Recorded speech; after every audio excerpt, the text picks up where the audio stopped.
The Vermeule Mundy house is a two-story center hall Georgian-style structure with 5 fireplaces and a full basement.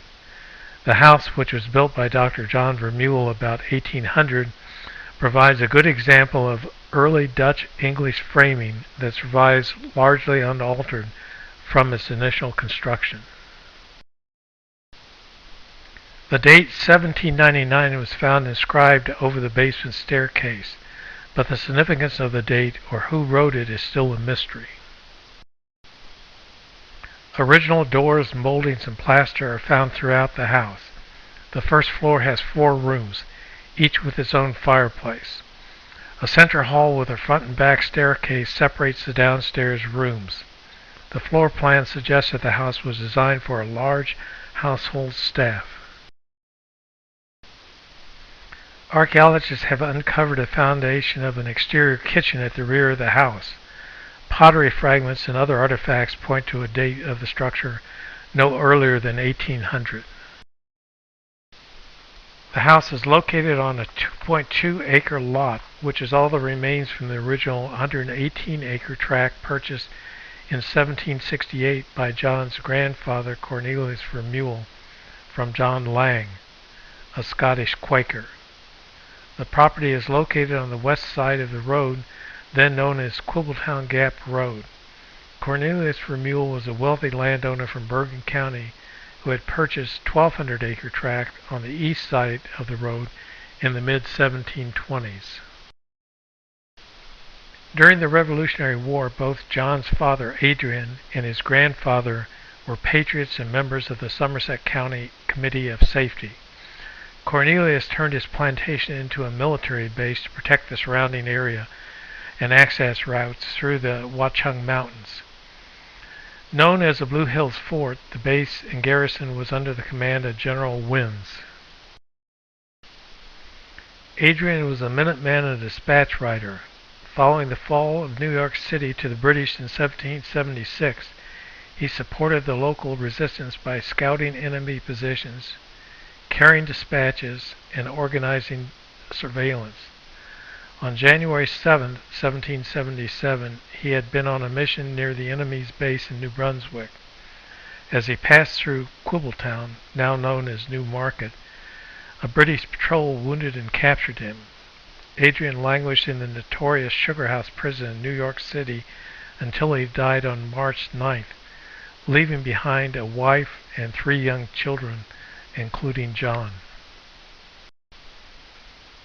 Adrian died without a will, but when his grandfather died in 1782, his son John received the property that Adrian would have inherited, including Adrian's house and the 118-acre plantation. John chose medicine as a career, and once his practice was well established, sometime around 1800, he decided to build a new house. Dr. John Vermeule died in 1814 at the young age of 44. In his will, he left his son John J. his house and plantation, as well as one of his 4 slaves. His son was to receive the property when he came of age in 1822. In 1823, John J. Vermeule was married and immediately took out 4 mortgages on his property. Unable to pay the money back, the property was conveyed to James Vale in 1824.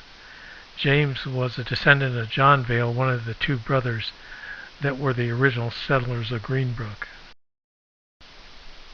James Vale was a man of 50 when he moved into the house with his young wife. They had 1 daughter, Martha Parker Vale. Martha's name was found inscribed on the attic ceiling, perhaps dating from about 1840. A few years before her father's death in 1850, Martha married a distant cousin, Alfred Vale. Martha died 3 years later, but had no children. In 1855, James Vale's widow and son-in-law Alfred sold the property to Morris Cohen. Cohen was Jewish and had been born in Poland. With the help of his 7 sons, he operated a dairy farm.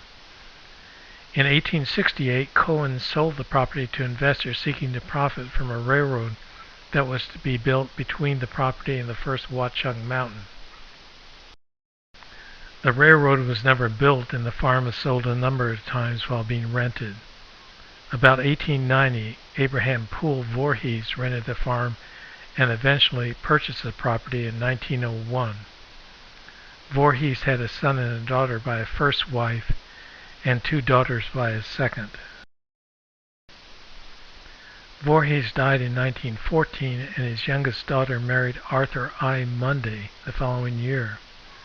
The Mundy family continued to operate the property as a dairy farm until the mid-1960s, when the barn burned down and most of the land was sold for residential development.